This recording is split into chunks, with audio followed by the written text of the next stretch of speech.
हिंदुस्तान ने छिना ड्रैगन चीन का ताज, चीनी खजाने में लगाई आग। क्या भारत की लगाई हुई आग को चीन झेल पाएगा? कुछ समय से भारत के ढंग कुछ और ही जगह इशारा कर रहे थे, लेकिन चीन कुछ समझ नहीं सका और बिना सोचे समझे जलती हुई आग में कूद गया। वह कहते हैं ना, नज़र हटी दुर्घटना घटी तो ठीक, वैसे ही इस समय चीन की घटना घट चुकी है और भारत के सपने सुपर से डुपर होने जा रहे हैं। तो आइए जानते हैं कि भारत ने ऐसा क्या कर दिखाया है जो चीन को मजबूरन अपना ताज भारत को देना पड़ा। लेकिन वह जानने से पहले भारत के लिए इस वीडियो को एक लाइक करके चैनल को सब्सक्राइब करें। तो हम बात कर रहे हैं भारत के खजाने की।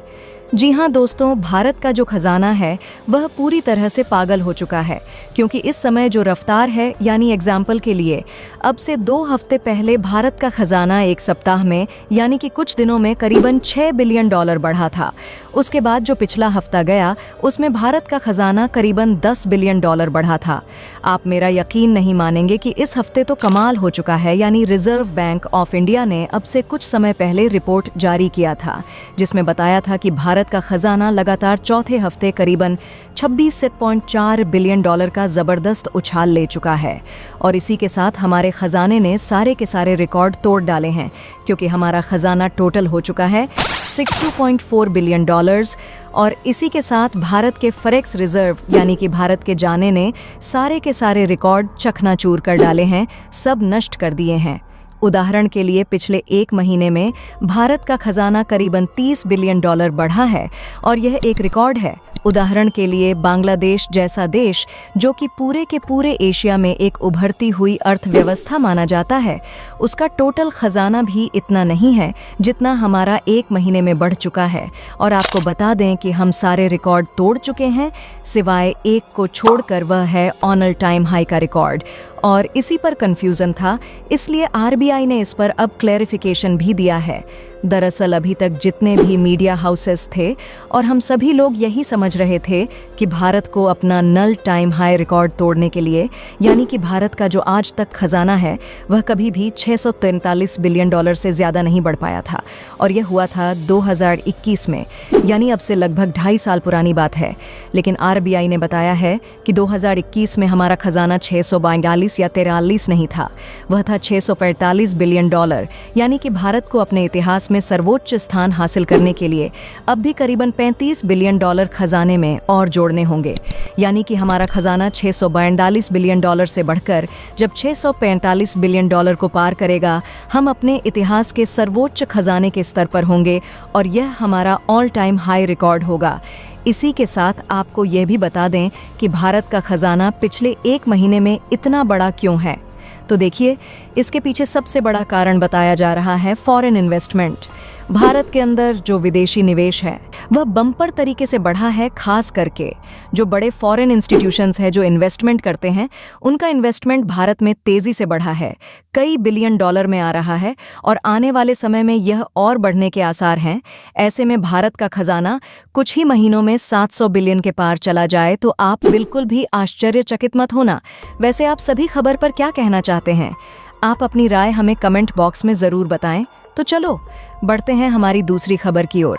दरअसल दोस्तों, अब यह ऐसी खबर निकलकर सामने आई है जिसे देखने के बाद चीन के आम नागरिक यह कह रहे हैं कि काश हमने 2016 में डोकलाम और उसके 4 साल के बाद गलवान ना किया होता, क्योंकि हमने एक ऐसे सोए हुए शेर को जगा दिया है जो सोया रहता तो ही बेहतर था। और देखा जाए तो चीन के आम नागरिक सोशल मीडिया पर जो ये बात लिख रहे हैं, ये 100% सच है, क्योंकि आप खुद देख लीजिए। 2016 तक आपने कभी सुना था कि भारत ये कह रहा हो कहीं पर कि हम चीन को पछाड़ देंगे, चीन को हरा देंगे या फिर चीन कंपनियों को बैन कर देंगे? नहीं, कभी भी नहीं सुना था। उल्टा यह कहा जाता था कि हम चीन के साथ कून ऑपरेशन करेंगे और चीन के साथ मैन्युफैक्चरिंग करेंगे, चीन के साथ हर मामले में साथ मिलकर आगे बढ़ेंगे।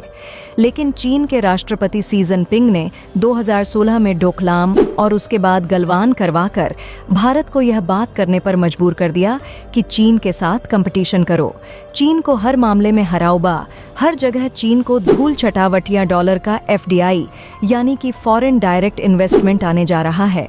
जी हाँ, और इस बात की पूरी उम्मीद जताई जा रही है कि आने वाले 5 सालों में हर साल $100 बिलियन का FDI कम से कम भारत आया करेगा।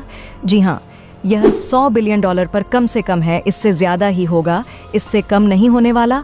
और इसीलिए कहा जा रहा है कि आने वाले 5 सालों के अंदर $100 मिलियन पर ईयर के हिसाब से करीबन $500 बिलियन का इन्वेस्टमेंट इंडिया में आएगा। और यह बात लगभग तय इसलिए भी मानी जा रही है क्योंकि हाल ही में भारत ने यूरोप के 4 देशों के साथ, जिसमें स्विट्जरलैंड, फिनलैंड, इसके अलावा ऑस्ट्रिया जैसे देशों के साथ $100 बिलियन भारत में इन्वेस्ट करेंगे। यानी कि सिर्फ यूरोप के 4 छोटे देश ही हर साल $10 बिलियन पर ईयर के हिसाब से $100 बिलियन इन्वेस्ट करेंगे। आने वाले 10 सालों में यानी कि 10 बिलियन पर ईयर तो हमें यहीं से मिल जाएगा। इसके अलावा US है, UK है, इसके अलावा यूरोप के करीबन 27 देश हैं जो यूरोपियन यूनियन के सदस्य हैं। इतना नहीं, रब के देश हैं जैसे कि सऊदी अरब, UAE, कतर, कुवैत। ये सभी देश मिलाकर देखें तो कई एस्टीमेट बताते हैं कि यह $100 बिलियन का आंकड़ा बहुत कंजर्वेटिव है। आंकड़ा इससे कहीं ज़्यादा ऊपर जाने की पूरी संभावना है। लेकिन अगर हम इस $100 बिलियन के आंकड़े को ही मानकर चले तो अब इस बात की संभावनाएं भी जागृत हो गई हैं कि आने वाले 4 सालों के अंदर ही भारत का जो खजाना है वह भी $1 ट्रिलियन के पार जा सकता है, क्योंकि इस वक्त भारत का टोटल विदेशी मुद्रा भंडार यानी कि जो टोटल खजाना है वह $645 बिलियन पर खड़ा है। यानी कि हमें सिर्फ $350 बिलियन और चाहिए $1 ट्रिलियन का मार्ग छूने के लिए। ऐसे में इस FDI की मदद से यह आंकड़ा हम मुश्किल से 3 से लेकर 4 सालों में छू सकते हैं। क्योंकि जो FDI होता है इसका मतलब ये है कि विदेश में बैठा कोई निवेशक भारत में पैसा लगाना चाहता है, भारतीय कंपनियों में, भारतीय स्टॉक मार्केट में। ऐसे में वह अपने देश में की करेंसी यानी कि मोस्ट प्रोबेबली अमेरिकी डॉलर या फिर यूरो या फिर पौंड जैसी जो बहुमूल्य मुद्राएं होती हैं वह देता है। भारतीय सड़क उस विदेशी मुद्रा को अपने खजाने में डाल देती है। उसके बदले में उस विदेशी व्यक्ति को भारतीय रुपया दे देती है।